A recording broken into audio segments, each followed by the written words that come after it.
ஆவியிலே உயிர்ப்பிக்கப்பட்டார். ஹல்லேலூயா, glory to God.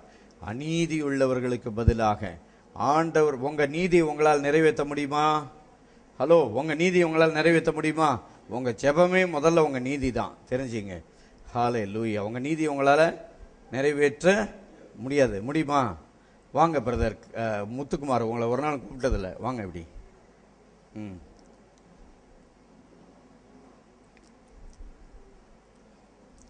இப்படி வாங்க. உங்க நீதியை உங்களால் நிறைவேற்ற முடியுமா? சரி, பரவாயில்ல. முதலே உஷாரா பதில் சொல்லிட்டார். முடியாதுன்னு ஒரே வார்த்தையில் சொல்லி முடிச்சிட்டார். ஏன்னா அவர் முடியும்னு சொல்லியிருந்தாருன்னு நான் அடுத்த கேள்வி கேட்டிருப்பேன். நீங்கள் எந்த கம்பெனியில் வேலை செய்கிறீங்கன்னு கேட்டால் என்ன சொல்லுவார்? எந்த கம்பெனியில் வேலை செய்கிறீங்க? ஆட்டோ பிரிண்ட்னு ஒரு கம்பெனியில் வேலை செய்கிறார். விளங்குதா? நான் இவர் வீட்டுக்கு போவேன் எப்போயாவது ஒரு தடவை ஜெபம் பண்ண போனால் அவங்க கம்பெனியில் வேலை செய்கிற அவர், நான் கம்பெனியில் வேலை செய்கிறேன்னு சந்தோஷமாக அந்த கம்பெனியுடைய படத்தெல்லாம் காட்டுவார் என்கிட்ட. அவர் நீதி நிறைவேற்ற முடியுமானா ஒரே வார்த்தையில் முடியாதுன்றார். அதில் தப்பிட்டார் அவர். இல்லைன்னா முடியும் அப்படின்னு சொல்லியிருந்தாருன்னா இந்த பேப்பர்லாம் எப்படி கொடுத்தான்னு கேட்பேன். அடுத்தது, உன்னால் நீதியை நிறைவேற்ற முடியாது. உங்களால் நிறைவேற்ற முடியுமா? எந்த மனுஷனும் அதை நிறைவேற்ற முடியுமா? முடியாது. சரி, அப்போ நீதி ஆண்டவர் எப்படி கொடுத்தாரு? இதை ஏன் நான் பேசுகிறேன்னா, அந்த நீதி மட்டும் நமக்கு தெரிஞ்சுதுன்னா நம்ம வாழ்க்கையில் உயர்வுக்கு எல்லையே கிடையாது. ஏன்னா நம்ம நீதினால நம்ம என்ன செய்யலை? பிழைக்கலை. நீதினா என்ன அர்த்தம்?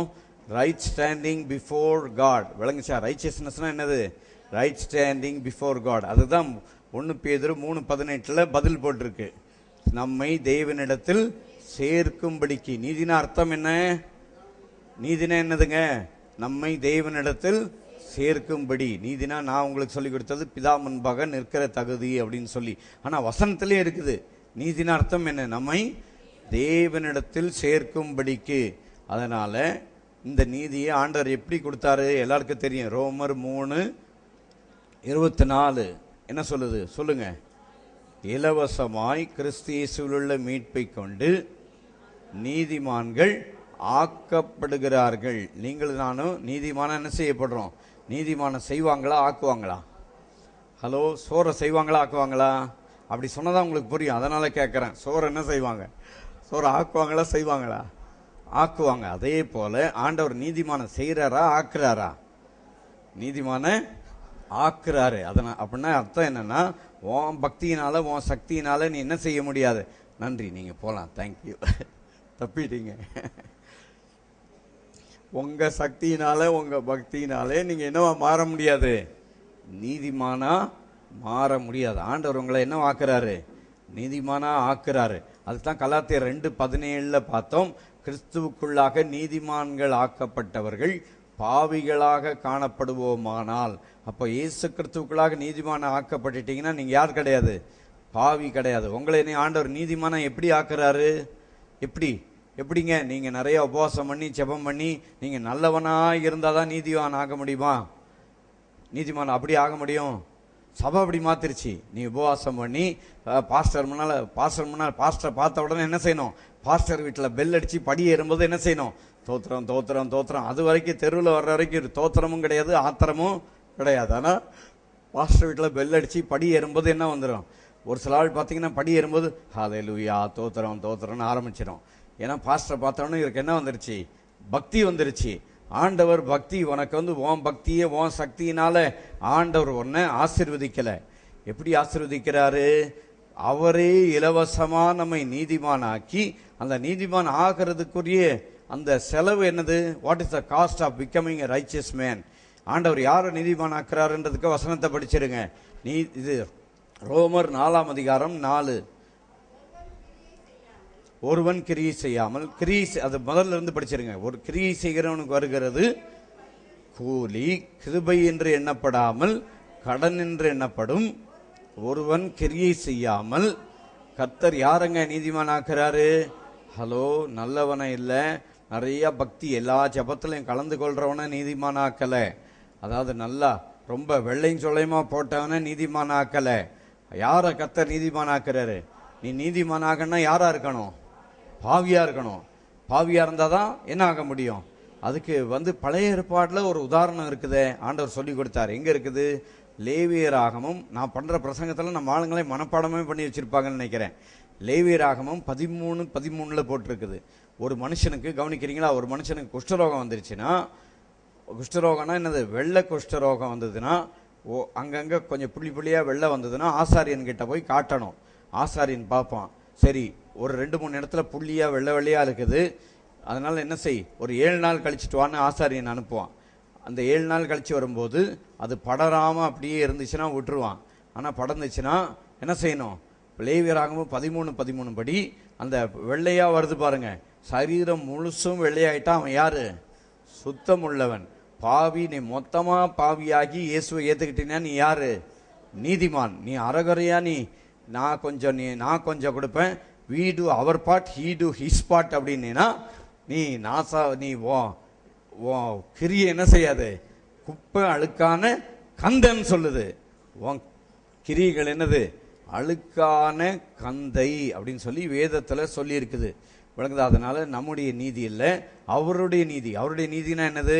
2 கொரிந்தியர் 5:21 எல்லாருக்கும் தெரியும். நாம் அவருக்குள் தேவனுடைய நீதி ஆகும்படிக்கு பாவமறியாத அவரை நமக்காக பாவமாக்கினார். கடவுள் பாவியாக முடியுமா? ஹலோ, கவனிக்கிறீங்களா? கடவுள் பாவியாக முடியுமாங்க? ஆக முடியாது. ஆனால் கடவுள் பாவமாக்கப்பட்டார் சொல்லியிருக்கு, பாவியானார் சொல்லக்கூடாது. வசனம் என்ன சொல்லுது? கடவுள் என்ன ஆக்கப்பட்டார்? நம்ம பாவம்லாம் அவர் மேலே வைக்கப்பட்ட போது அவர் என்ன ஆனார்? நம்ம பாவி என்ற ஸ்தானத்திற்கு பாவியை விட கடூரமாக நடத்தப்பட்டார். அதனால ஆண்டவர் பாவத்தை மன்னிச்சிட்டாருன்னா நான் போய் பாவம் செஞ்சுக்கலாமான்னு கேட்டான்னா அவனுடைய மட்டமான புத்தியை குறிக்குது. அதனால நம்ம ஆண்டவர் மன்னிச்சிட்டாருன்னு நீ போய் நிறைய பாவம் செஞ்சுக்கிறேன்னு நீ சொன்னீங்கன்னா, ஒன்னால நீ இயேசு ஏற்றுக்கிட்டீங்கன்னா நீ என்ன செய்ய முடியாது? பாவம் செய்ய முடியாது. போன வாரம் கவனிங்க, சர்ச்சை முடிச்சு நான் இங்கே உட்காந்துட்டு இருந்தேன். ஒரு மனுஷன் ஃபோன் அடித்தார் எங்கேருந்தோ. நான் எக்மோர்லேருந்து தான் ஃபோன் அடிக்கிறேன், உங்களை பார்க்க வரலாமா அப்படின்னாரு. சரி, நான் சொன்னேன் வாங்க பார்க்கறதுக்கு அப்படின்னு. நான் குடிச்சிருக்கிறேன் பரவாயில்லையா அப்படின்னாரு. ஃபோன்லேயே என்ன சொன்னார்? நான் வந்தேன்னா என்கிட்ட உபதேசம்லாம் பேசக்கூடாது, என்னை இந்த பழக்கத்திலேருந்து விடுதலையாக்கி என்னை அனுப்பணும், நான் கடவுள் இல்லை. கவனிச்சிங்களா என்ன சொன்னார் அவர்? ஃபோன்லேயே சொல்கிறார், எனக்கு உபதேசம்லாம் என்ன செய்யக்கூடாது, கொடுக்கக்கூடாது, என்ன செய்யணும்? விடுதலையாக்கி அனுப்பணும் அப்படின்னு. சரி, நான் சொன்னேன் வாங்கன்னு சொல்லி வந்தார். உள்ளே வந்த உடனே என்ன பண்ணார்? இந்த வாசலில் வந்தார். வாசலில் வந்த உடனே நான் கூப்பிட்டேன் வாங்க அப்படின்னு சொல்லி எங்கே உட்கார வச்சேன்? அதுவும் மேடையில் என் பக்கத்தில் உட்கார வச்சேன். நம்ம ஆளுங்க ஒரு சில ஆள் இங்கே இருக்கிற ஆள்லாம் பார்க்குது, அடடா பாஸ்டர் யாரை சேர்த்துட்டாரு? யார? குடிகாரனை யார் சேர்த்தது? பாஸ்டர் என்ன செஞ்சிட்டாரு? சேர்த்துட்டார். நான் 2 வாரத்துக்கு முன்னால் இங்கே தான் பிரசங்கம் பண்ணேன். இயேசு கிறிஸ்து யாரு? பாவிகளின் சிநேகிதன் சொல்லி எந்த பிரசங்கியாரும் கூப்பிடுறதுக்கு என்ன செய்யப்பட மாட்டாங்க, விருப்பப்படவே மாட்டாங்க. சரி, நமக்கு அப்படி ஒரு வாய்ப்பு கிடைக்குமான்னு நான் பார்த்துக்கிட்டு இருந்தேன். ஒரு வாய்ப்பு கிடைச்சிது. சரி, ஒரு குடிகாரன் வந்தார், வாயான்னு சொல்லி கூப்பிட்டது மட்டும் இல்லை, பாஸ்டர் எங்கே கூப்பிட்டு உட்கார வச்சுட்டாரு? மேடையில் கூப்பிட்டு உட்கார வச்சுட்டாரு. மேடையில் கூப்பிட்டு உட்கார வச்சு ஆண்டவர் சேர்த்துக்குவாரா? என்ன செய்ய மாட்டாரு. ஆண்டவருக்கே என்ன செய்யாது, ஏற்றுக்காது. நம்ம ஆளுங்களுடைய புத்தி அறிவுப்படி இவ்வளோ நீதியை பற்றி கேட்டு இவ்வளோ ஆண்டவருடைய கிரியைகள், அவர் செஞ்ச கிரியை தான் நம்ம செய்கிறது கிடையாது. நீ மேடை மேலே குடிகாரம் வர்றதுனால மேடை என்ன செய்யாது, கெட்டு போகாது. கவனிச்சிங்களா? மேடை மேலே குடிகாரம் வந்தால் மேடை என்ன செய்யாது. நான் அதுக்கு தான் நான் பலமுறை சொல்லியிருக்கிறேன், பழைய உடன்படிக்கையில் பாவம் பரவும், புது உடன்படிக்கையில் பரிசுத்தம் பரவும். பழைய உடன்படிக்கையில் என்ன பரவும்? எங்க ஒரு இடத்துல ஒரு குஷ்டரோகி வந்தானா அவன் என்ன சொல்லணும்? தீட்டுன்னு கத்திக்கிட்டே வரணும். ஏன்னா அவன் தொடுற காரியம், உட்கார்றது, அவன் எடுத்தது எதை எடுத்தாலும் என்ன செஞ்சிடும், கெட்டு போயிடும். அவன் வீட்டில் வந்தானா அவன் ஒரு பாத்திரத்தை தொட்டா கூட அந்த பாத்திரம் என்ன ஆயிரும், அசுத்தமாயிரும். ஆனால் புதிய உடன்படிக்கையில் எது? Sin is not contagious, holiness is contagious in the new covenant. கவனிக்கிறீங்களா? அதாவது புது உடன்படிக்கையில் எது பரவும்? பரிசுத்தம் என்ன செய்யும்? பரவும். பரிசுத்தம் பரவும், நீதி பரவும். நீங்கள் நீதிமானா உட்காந்துருந்தீங்கன்னா அந்த குடிகாரம் இங்கே ரொம்ப நேரம் அவர் பாட்டுக்கு ரொம்ப பெருசாக பேசிக்கிட்டு இருந்தார். நான் உடனே பிரதர் முத்துக்குமாரையும் நம்ம பிரதர் கேப்ரியலும் கூப்பிட்டு விட்டேன். ஆனால் அவங்க 2 பேர்கிட்ட என்ன பாயிண்ட்டு சொல்கிறாங்க, நான் பக்கத்தில் உட்காந்து அப்படியே கவனிச்சிக்கிட்டு இருந்தேன். ஒரு சில நேரம் நான் அமைதியாக இருக்கிற நேரம் அமைதியாக இருக்கணும், அப்படியே உட்காந்து பேசட்டோன்னு விட்டு கவனிச்சிக்கிட்டு இருந்தேன். சரி, நான் அப்புறம் ஒரே கேள்வி கேட்டேன், எப்போ 2 பேரும் சொல்லுங்கள், ஆண்டவர் உங்கள் 2 பேரை மாற்றிருக்கிறார். ஒருத்தர் விக்கிரகத்திலேருந்து வந்திருக்கிற, ஒருத்தர் தண்ணி கேஸ்லேருந்து வந்திருக்கிற, எப்படி மாறினீங்க சொல்லுங்கன்னா, ஒரே வார்த்தையில் சொன்னாங்க, நாங்கள் எங்களை இயேசுவுக்கு கொடுத்துட்டோம். நாங்கள் எங்களை யாருக்கு கொடுத்துட்டோம்? இயேசுக்கு. அந்த குடிகாரர்கிட்ட என்ன சொன்னான்? என்னை மாற்றுன்னு திருப்பி திருப்பி சொன்னார். நான் சொன்னேன் இயேசுக்கு உன்னை கொடு. அதுக்கு என்ன செய்யாது? பதிலே வராது. ஏன் வராது? நீ குடிக்க உன்னை கொடுத்தது போல உன்னை யாருக்கு கொடுக்கணும்? அந்தாலும் என்கிட்ட சொன்னார், எனக்கு மாதம் 80,000 ரூபா சம்பளம், 80,000 ரூபாய்க்கு நான் குடிக்கிறேன் அப்படின்னாரு. என்னை மாற்று அப்படின்னு சொல்கிறாரு. என்னை மாற்றுன்னு சொல்கிறேன், ஆனால் உன்னை மாற்றுறதுக்கு உன்னை நீ யார்கிட்ட கொடுக்கணும்? இயேசு கிட்ட கொடுத்தா உன்னை மாற்றிடுவார். நான் சொன்னது வேற ஒன்றும் இல்லை. நான் அவர்கிட்ட என்ன சொன்னேன்? லைட்டு சுவிட்சை போட்டால் வெளிச்சம் வந்தால் இருட்டு என்ன செஞ்சிடும்? தானாக போயிடும். வெளிச்சம் வந்தால் இருட்டு தானாக போயிடும். நீ ஒரு தொடப்ப விளக்குமாறு எடுத்து என்ன செய்ய வேண்டாம்? இருட்டே போன துரத்த வேண்டிய அவசியமே இல்லை. அதை போல் இயேசுக்கு ஒன்றை கொடுத்துருன்னு சொல்லிட்டு கொஞ்ச நேரத்தில் ஆள் அட்ரஸே இல்லாமல் காணா போயிட்டார். இயேசுக்கு ஒன்றை கொடுனா நான் அவர்கிட்டே சொன்னேன், நீ இப்போ குடிக்கிறேன்னு சொல்லி உன் வீட்டில் சத்தம் போடுறாங்க, சண்டை போடுறாங்க. ஆனால் நீ இயேசுவை ஏற்றுக்கிட்டு வாரம் நீ சர்ச்சில் இயேசுவை தேடி வந்தீங்கன்னா எந்த ஆள் உங்ககிட்ட நீ குடிக்கிறேன்னு உன்னை துரத்துதோ அதே ஆள் உன்னை சர்ச்சுக்கு போகாதான்னு சொல்லுவோம் அப்படின்னு சொன்னேன். நடக்குமா நடக்காதா? அதுதான் நடக்கும். இயேசு முதல்ல குடிகாரனாக இருந்தால் ஒன்றும் சொல்லாது. முதல்ல குடிகாரனாக இருந்தால் நீ ஏன் இப்படி இருக்கிறேன்னு சொல்லும். ஆனால் மாறினதுக்கப்புறம் இயேசுவை ஏற்றுக்கிட்டு சர்ச்சுக்கு வந்தாருன்னா நீ அங்கே என்ன செய்யாத? அங்கே போகாத. அங்கே என்ன செய்யாத? போகாதன்னு சொல்லும். ஏன் போகாதன்னு சொல்லும்? சாத்தான் என்ன செய்ய மாட்டான்? இருட்டிலேருந்து ஒரு ஆளை வெளிச்சத்துக்கு வர்றதுக்கு என்ன செய்ய மாட்டான்? விடவே மாட்டான். அதனால் நமக்கு இப்போ ஆதாமின் கிரியைகளை பற்றி பிரச்சனையும் இல்லை, நம்ம அவனை பற்றி பார்க்க வேண்டிய அவசியமும் இல்லை. இன்றைக்கு நம்ம யாரை பற்றி பார்த்துக்கிட்டு இருக்கிறோம்? மறுபடியும் பார்த்துடலாமா? பிரசங்கத்துக்கு வந்துடலாமா? அந்த யார் நீதிமான் என்று சொல்லி அதில் பார்த்துக்கிட்டு இருந்தோம் இல்லையா? ஒருவன் பாவியை நீதிமான் ஆக்குகிறவரிடத்தில் ரோமர் 4:5 விசுவாசம் வைக்கிறவனாய் இருந்தால் ஆண்டவர் யாரை நீதிமான் ஆக்குறாரு? நல்லவனை, கோயிலுக்கு வர்றவனை நீதிமான் ஆக்குறாருன்னு சொல்லலை. யாரை நீதிமான் ஆக்குறாரு? பாவியை நீதிமான் ஆக்குகிறவரிடத்தில் விசுவாசம் வைக்கிறவனாய் இருந்தால் அவனுடைய விசுவாசமே அவனுக்கு அப்போ அதை அப்படியே மாற்றி சொல்லலாம். தரித்திரரை ஐஸ்வர்யவான் ஆக்குகிற இடத்தில் விசுவாசமாய் வைக்கிறவனாய் இருந்தால் அவனுடைய விசுவாசமே அவனுக்கு ஐஸ்வர்யம் என்று சொல்லப்படும். ஒருவன் பலவீனம் உள்ளவனாய் இருந்து பலவீனத்தை பலவான் ஆக்குகிற இடத்தில் விசுவாசம் வைக்கிறவனாய் இருந்தால் அவனுடைய விசுவாசமே அவனுக்கு பலவான் என்று சொல்லப்படும். விளங்குதா? இதில் முக்கியமான கருத்து என்னன்னா, நம்முடைய கிரியைகளும் நம்முடைய நீதியும் அல்ல. நாம் எதனால் பிழைக்கிறோம்? அதுக்கு நிறைய ஒரு ஞாயிற்றுக்கிழமை ஃபுல்லாக 2 மணி நேரம் பிரசங்கம் பண்ணியிருக்கிறேன். அதை மட்டும் பார்த்துடலாமா? அதை மட்டும் பார்த்துட்டு இன்றைக்கி நான் முடிச்சிடுறேன். இன்னும் 2 பிரசங்கத்தை அடுத்த வாரத்துக்கு வச்சுக்கிட்டேன். சாயங்காலம் அதை பற்றி கர்த்தருக்கு சித்தமான சாயங்காலம் பேசலாம். ரைட். இப்போ அது முக்கியமானதுக்கு மத்தேயு இயேசு சொன்னதுக்கு வந்துருங்க. மத்தேயு 6ஆம் அதிகாரத்துக்கு வந்துருங்க.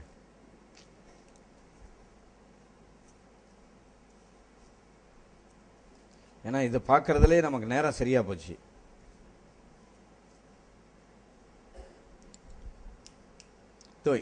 சீக்கிரம் வாங்க. இங்கே வாங்க.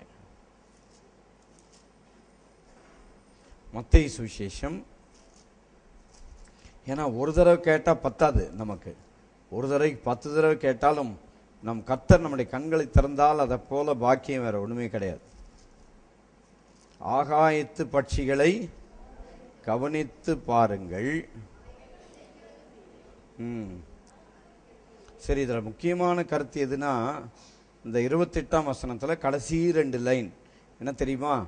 காட்டு புஷ்பங்கள் எப்படி வளர்கிறது என்று கவனித்து பாருங்கள், அவைகள் என்ன செய்யறதில்ல, உழைக்கிறதும் இல்லை, நூற்கிறதும் இல்லை அப்படின்னு சொல்லி வரிசையா இயேசு கிறிஸ்து நிறைய சொல்லிட்டு கடைசியா ஒரு வார்த்தையை சொல்லிட்டு முடிச்சிட்டாரு. என்ன சொன்னாரு? 33ல் முதலாவது எதை தேடுங்கள்? உழைப்பை தேடுங்கள் போட்டாரா? சொன்னாரா? முதலாவது உழைப்பை தேடுங்கள், முதலாவது காணிக்கையை தேடுங்கள் சொன்னாரா? முதலாவது என்ன தேடுங்கள்? தேவனுடைய ராஜ்யத்தையும். நான் என்ன இதை சொல்லி பிரசங்கம் பண்ணேன், தேவனுடைய ராஜ்யத்தையும் நீதியும் தேடுங்கள்னா முதல்ல போய் பிரசங்கம் பண்ணு அப்படின்னு சொல்லி நான் தான் பிரசங்கம் பண்ணேன். அதான் நீ போய் முதல்ல பிரசங்கம் பண்ணுன்னு ஆண்டவர் சொல்லலை. தேவனுடைய ராஜ்யத்தையும் அவருடைய நீதினா என்ன அர்த்தம்? அவர் நமக்காக சிலுவையிலே என்ன செய்தார், அவருடைய நீதினா அவர் முன்பாக நிற்கிற தகுதி. விளங்குதா? கிறிஸ்துவும் நம்மை தேவனிடத்தில் சேர்க்கும்படிக்கு அநீதியுள்ளவர்களுக்கு பதிலாக நீதியுள்ளவராய் பாவங்கள் நிமித்தம் ஒரு தரம் பாடுபட்டு அவர் மாம்சத்திலே கொலையுண்டு ஆவியிலே உயிர்ப்பிக்கப்பட்டார். யாருக்கு அந்த வசனம் தெரியும்? பார்க்காம சொல்றதுக்கு சொல்லுங்க. ரைட். ம் ம் அநீதி உள்ளவர்களுக்கு பதிலாய் நீதி உள்ள மாத்தி சொல்றீங்களே. ம் வெரி குட். ஹalleluya. அவங்க சொல்லும்போதே கேட்டு மனப்பாடம் பண்ணியிருக்க வேண்டாமா? வேற யாரும் சொல்றது? வேற யாரும் சொல்றீங்களா? இப்போ எனக்கு என்னுடைய பிரசங்க நேரத்தை நான் உங்களுக்கு கொடுக்குறேன். அது அவ்வளோ முக்கியமான வசனம். 2 கொரிந்தியர் 5:21 மாதிரி இது. ம் ம் ம் ம் வெரி குட். கை தட்ட மாட்டீங்களா? வசனம் சொல்லாத ஆள்லாம் கை தட்டுங்க. இந்த பெரிய நான் இது 2 ஆளுக்கு ஒன்று கொடு. வசனம் சொன்ன 2 பேருக்கு கொடு. அங்கே கொண்டு போய் கொடு.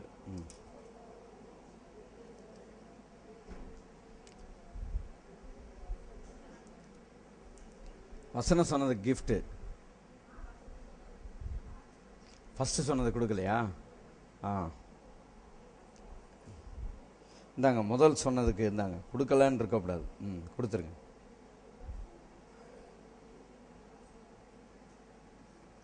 சொல்றியா? சொல்லு. ம்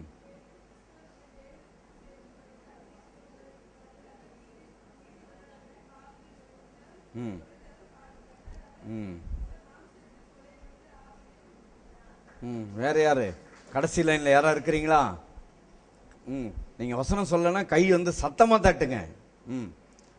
சொல்லு, சத்தமா சொல்லு, இங்க வரை கேட்கணும்.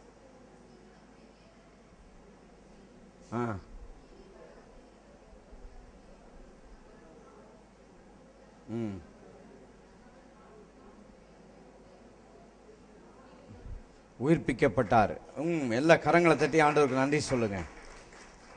உனக்கு கிஃப்ட் கொடுக்கணுமே. கிஃப்ட் காலி ஆயிடுச்சு. அடுத்த வாரம் கிஃப்ட் கடன்.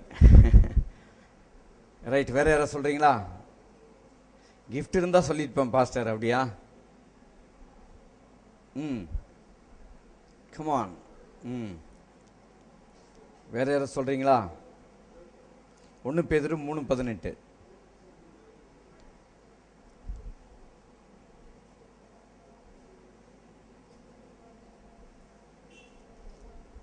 நான் வேற பிரசங்கம் பண்ணணும்னு எடுத்து வச்சேன். அதை அடுத்த வாரம் பார்ப்போம். இல்லை சாயங்காலம் இங்கே பார்ப்போம்.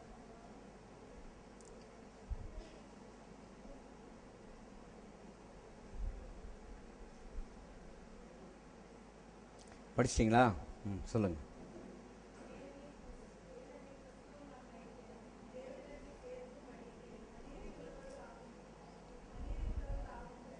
அநீதி உள்ளவர்களாகும்படியா? அநீதி உள்ளவர்களுக்கு பதிலாக நீதி உள்ளவராய். தெரியல. பரவாயில்ல, நீங்க ட்ரை பண்ணதுக்காக கர்த்தருக்கு ஸ்தோத்திரம்.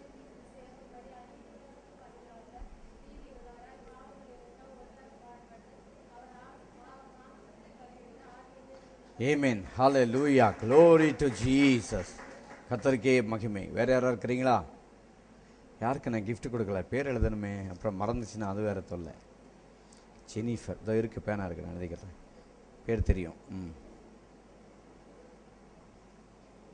வேற யாராவது சொல்றீங்களா? சொல்றியா? சொல்லு.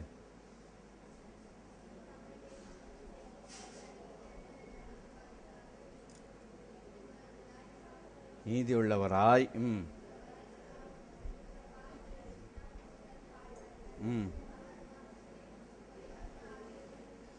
ரைட். அதை இப்போ அந்த வசனத்துக்குரிய விளக்கம் என்னன்னு சொல்றான் பாருங்க. அவர் மாம்சத்திலே கொலையுண்டு ஆவியிலே உயிர்ப்பிக்கப்பட்டார். இப்ப நீங்களும் நானும் உயிர்ப்பிக்கப்பட்டிருக்கிறீங்களா இல்லையா? வசனத்தை படிங்க. எபேசியர் 2:1 படிங்க.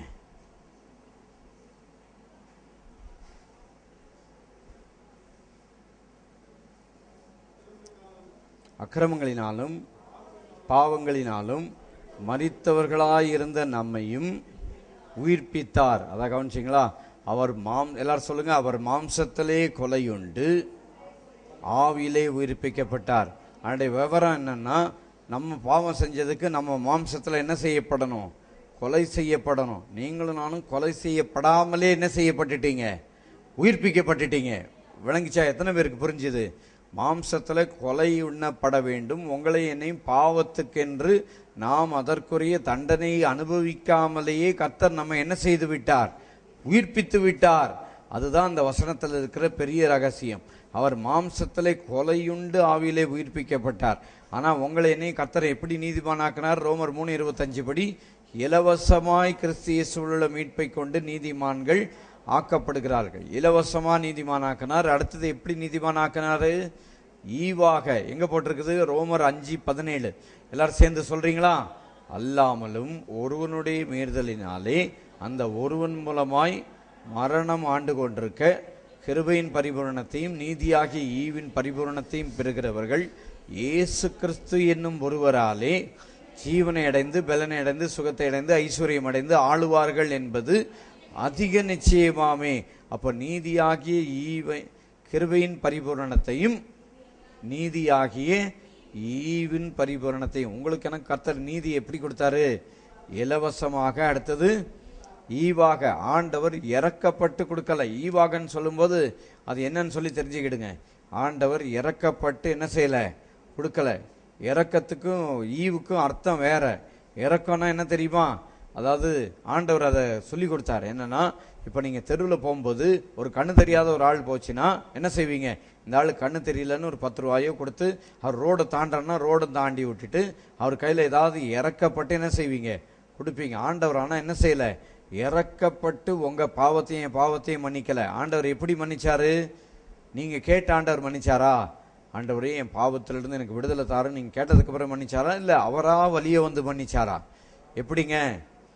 ஈவுக்கும் இறக்கத்துக்கும் வித்தியாசம் தெரியுதா உங்களுக்கு? இறக்கம் என்பது நம் தகுதி தராதரம் பார்த்து கொடுப்பது. ஈவு என்பது தகுதி தராதரம் பார்க்காம சும்மா கொடுக்கறதுக்கு பேர் தான் என்னது? ஈவு. விளங்குதா? ஆண்டவர் உங்களுக்கு எனக்கு தம்மை தாமே ஈவாக கொடுத்தாரா? இல்லை நீங்க ஏதாவது பக்தி சக்தி செஞ்சு கிடைச்சதா? எப்படி? தம்மை தாமே இலவசமாக ஈவாக. ஆண்டவர்கிட்ட எதையுமே கரையும் கொடுத்து வாங்க முடியாது. ஹலோ, கவனிச்சிங்களா? ஒரு பொருளையும் ஆண்டவர்கிட்ட. நேற்று அந்த வசனத்தை படிச்சிங்களா? என்ன போட்டிருக்குது அதில்? 17:24. அப்போஸ்தலர் 17:24 என்னன்னு பார்க்காதீங்க. உலகத்தையும் அதிலுள்ள யாவற்றையும் உண்டாக்கின தேவனானவர் வானத்துக்கும் பூமிக்கும் ஆண்டவராக இருக்கிறபடியால், இதை எல்லா தெரு பிரசங்கத்திலையும் நான் சொல்லியிருக்கிறேன். வானத்துக்கும் பூமியும் ஆண்டவராக இருக்கிறபடியால் கைகளினால் கட்டப்பட்ட கோவில்களில் அவர் வாசம் பண்ணுகிறதில்லை. இது உங்களுக்கு பெற்றுக்கொள்ளக்கூடிய தகுதி இருந்தால் பெற்றுக்கொள்ளுங்கள், இல்லைன்னா விட்டுருங்க. எல்லாருக்கும் ஜீவனையும் சுவாசத்தையும் சகலத்தையும் கொடுக்கிற அவர் தமக்கு யாதொன்று தேவையானது போல. ஹலோ, அதை அண்டர்லைன் பண்ணி அதை ஸ்பெஷலாக சொல்லணும்னு நிறுத்தி சொல்கிறேன். மனுஷர் கைகளால் பணிவிடை கொள்ளுகிறதும் இல்லை. விளங்கிச்சா? மனுஷர் கைகளால் என்ன செய்யறதில்லை. ஆனால் மனுஷர் கைகளால் பணிவிடை கொள்றதில்லைன்னு நான் ஆண்டவருக்கு ஒன்றுமே செய்ய மாட்டான்னு போயிடாதீங்க. விளங்குதா? தசம பாகத்தில் காணிக்கையில ஆண்டவருக்கு பிரியம் இல்லைன்ட்டு ஒன்றுமே கொடுக்காம போயிடக்கூடாது. அதனால தான் தசம பாகம் எங்கேருந்து வந்தது? ஆபிரகாம் காலத்திலே இருந்துச்சு. ஆபிரகாம் எந்த காலத்தில் இருந்தார்? நியாய பிரமாணத்தில் இருந்தாரா? அதுக்கு முந்தி இருந்தாரா? அதுக்கு முந்தி அவருக்கு பிரமாணமே கிடையாது. இதில் இருந்தார், அவர் கிருபையில் இருந்தார். விளங்குச்சா? ஆபிரகாம் எந்த காலத்தில் இருந்தார்? கிருபையின் காலத்தில் இருந்தார்.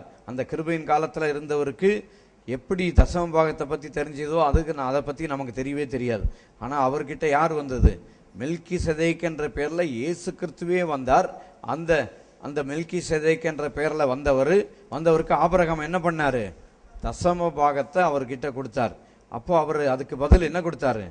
அப்பமும் திராட்சை ரசமும் கொடுத்தாருன்னு சொல்லி அங்கே போட்டிருக்கு. நான் ஆதியாகமத்தை பற்றி விளக்கம் சாயங்காலம் நம்ம பார்த்துட்டு இருக்கிறோம். அதனால் இன்னைக்கு மாலையிலே 6:30 மணிலேருந்து 8 மணி வரைக்கும் இங்கே சர்வீஸ் இருக்கும். அதுக்கு வந்தீங்கன்னா அந்த மெல்கிசேதேக்கை பற்றி படித்து வச்சிருக்கிறேன். அதனுடைய விளக்கத்தை சாயங்காலம் தெரிஞ்சுக்கலாம். ஏன்னா அந்த மெல்கிசேதேக்கு மேசியான்னு சொல்லி கூட அதை ஏனோக்கின் புஸ்தகத்தில் போட்டிருக்குது. ஏனோக்கின் புஸ்தகம் நம்ம கையில் கிடையாது. அந்த ஏனோக்கின் புஸ்தகத்தை பற்றி யூதா நிருபத்தில் போட்டிருக்குது. யூதா நிருபத்தில் போட்டிருந்ததுன்னா இயேசு கிறிஸ்து இந்த உலகத்தில் இருந்தப்போ அவங்க கையில் யாருடைய புஸ்தகம் இருந்துச்சு? ஏனோக்கின் புஸ்தகம் அவங்க கையில் இருந்திருக்குது. ஏன்னா ஏனோக்கின் புஸ்தகம் இப்போ நம்ம கையில், நம்ம பைபிளில் கிடையாது. ஆனால் அந்த நோவாவின் ஜலப்பிரளயத்திற்கு முன்னால் இருந்த காலத்தில் இருந்த புஸ்தகமே இப்போ இருக்குது. கவனிக்கிறீங்களா? நோவாவின் பிரளயத்திற்கு முன்னாள் காலத்தில் உள்ள புஸ்தகமே இப்போ இருக்குது. அது என்ன புஸ்தகம்? ஏனோக்கின் புஸ்தகம். அந்த ஏனோக்கும் தன் புஸ்தகத்தில் எழுதியிருக்கிறான்னு யூதா நிருபத்தில் எழுதி வச்சிருக்கிறார். சரி, ஏனோக்கின் புஸ்தகம் என்னன்னு சொல்லி பார்த்தா, நம்ம இன்டர்நெட்டில் தேடி பார்த்தா புக் ஆஃப் ஏனோக்குன்னு போட்டு PDF ஃபைலில் இருக்குது. அதை நான் டவுன்லோட் பண்ணி படித்து பார்த்தா அதில் என்ன போட்டிருக்குது? நோவாவின் ஜலப்பிரளயத்தையும் இயேசு கிறிஸ்துவின் முதலாம் வருகையும் இயேசு கிறிஸ்துவின் 2ஆம் வருகையும் பற்றி எப்போ எழுதியிருக்கிறாரு? ஏனோக் என்பவர் நோவாவின் ஜலப்பிரளயத்திற்கு முன்னாலேயே எழுதி வச்சிருக்கிறார். அந்த யாரு? ஏனோக் என்றவர் எழுதி வச்சிருக்கிறார். அந்த ஏனோக்கை பற்றி சொன்னதுனால சொல்லிடுறேன். அந்த ஏனோக்கு பிறந்தது யாருங்க? மெத்துசெலா. யாரு ரொம்ப அதிகமான வயசு உயிரோடு இருந்தது? பைபிளில் அதிகமான வயசு உயிரோடு இருந்தது யாரு? மெத்துசலா. ஏன் மெத்துசலா மட்டும் ரொம்ப ஆண்டு உயிரோடு இருந்தார் தெரியுமா? மெத்துசலானா எபிரேயம் படிச்சிருக்கேன்னு சொன்னீங்கல்ல, அர்த்தம் தெரியுமா? தெரியாது. மாட்டிக்கிட்டாரு பாருங்க. என்கிட்ட சொன்னார், நான் எபிரேயம் படிச்சிருக்கேன், கிரேக்கம் படிச்சிருக்கிறேன் அப்படின்னாரு. மெத்துசலானா அர்த்தம் தெரியுமா?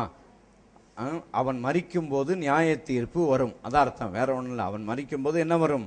நியாய தீர்ப்பு. அதனால மெத்துசலா ஒரு இருமனானா பயப்படுவாங்க. ஐயோ இவன் செத்தானா என்ன வந்துடும்? நியாய தீர்ப்பு வந்துடும். அதனால ஏதாவது ஒரு சின்ன பிரச்சனையும் என்ன யாருக்கு வரக்கூடாது? மெத்துசலாவுக்கு. அதனால மெத்துசலா மரிக்கிறத ஆண்டவர் ரொம்ப நாள் தள்ளி போட்டார். ஆண்டவர் எவ்வளவு கிருபையுள்ளவர் என்று சொல்லி பார்த்துங்க. விளங்குதா? ஆண்டவர் ரொம்ப ரொம்ப ரொம்ப கிருபையுள்ளவர். ஏன்னா அவன் மரிக்கும்போது என்ன வரும்? நியாய தீர்ப்பு வரும். அவன் எவ்வளோ இருந்தான்? 969 வருஷம் உயிரோட இருந்தான். அதனால அவனுடைய மரணத்தை ஆண்டவர் தள்ளி போட்டார். தள்ளி போட்டதுனால ஆண்டவர் ரொம்ப ரொம்ப கிருபை உள்ளவர். இப்போ தெரியுதா இயேசு கிறிஸ்து ஏன் இன்னும் 2ஆம் வருகை இன்னும் தாமதப்படுத்துறாருன்னு? ஏன்னா வேதத்தில் பேதுரு தான் எழுதி வச்சிருக்கிறார். தாமதிக்கிறார் என்று சிலர் எண்ணுகிறபடி கர்த்தர் தம்முடைய வாக்குத்தத்தத்தை குறித்து தாமதமாயிராமல் யாராவது ரட்சிக்கப்படணும்னு சொல்லி என்ன செய்கிறார்? எல்லாரும் ரட்சிக்கப்படணும் வெயிட் பண்ணிக்கிட்டே இருக்கிறார். சரி, இன்னும் கொஞ்ச நாள் ஆகட்டும். ஏன்னா இன்னைக்கு ஒரு ஒரு ஒரு ஒரு 1000 பேர் நம்ம கணக்கு சொல்லக்கூடாது. இன்னைக்கு எவ்வளோ பேர் ரட்சிக்கப்படுவாங்கன்னு அவருக்கு தெரியும். அதனால என்ன செய்வார்? இன்னைக்கு என்ன செய்ய மாட்டார்? வரமாட்டார். சரி, நாளைக்கு எத்தனை பேர் ரட்சிக்கப்படுவாங்க அவருக்கு தெரியும். அதனால வெயிட் பண்ணுவார். அதனால நியாய தீர்ப்பு என்ன செய்கிறார்? என்னைக்கு இயேசு வர்றாரோ அடுத்த நாள் இந்த உலகத்துக்கு என்ன உண்டு? நாங்கெல்லாம் போயிடுவோம். இந்த சர்ச்சு இங்கே இருக்கோம், நாங்கெல்லாம் என்ன செய்ய மாட்டோம்? இருக்க மாட்டோம். சர்ச்சில் தான் ஆண்டவர் இருக்கிறான்னு தேடி வந்தீங்கன்னா கெட்டு போயிடுவீங்க. சர்ச்சில் ஆண்டவர் இல்லை. ஆண்டவர் எங்க இருக்கிறாரு? ஆண்டவர் எங்கெங்க இருக்கிறாரு? வசனத்தை சொல்லுங்க.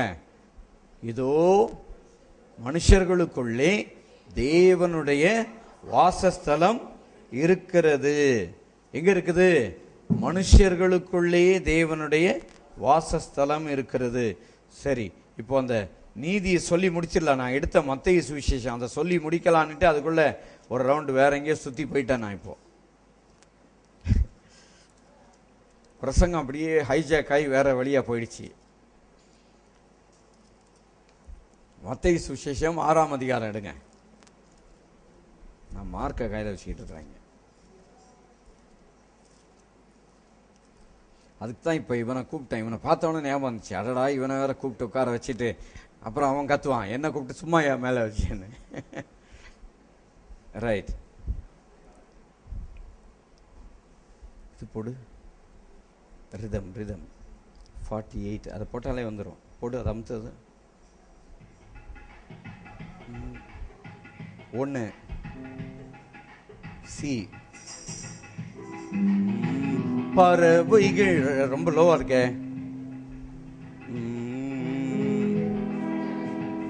பறவைகள் வீதைப்பதும் அறுப்பதும் இல்லை. இருங்க நேத்து ஸ்டாப். ரொம்ப லோவா இருக்கு, பாட முடியல. 3 கொடுக்குறான். 3 தெரிஞ்சா பாடுங்க, இல்ல 2வது முறை பாடுங்க. பறவைகள் விதைப்பதும் அறுப்பதும் இல்லை, பத்திரப்படுத்தி வைப்பதும் இல்லை. பறவைகள் விதைப்பதும் அறுப்பதும் இல்லை, பத்திரப்படுத்தி வைப்பதும் இல்லை.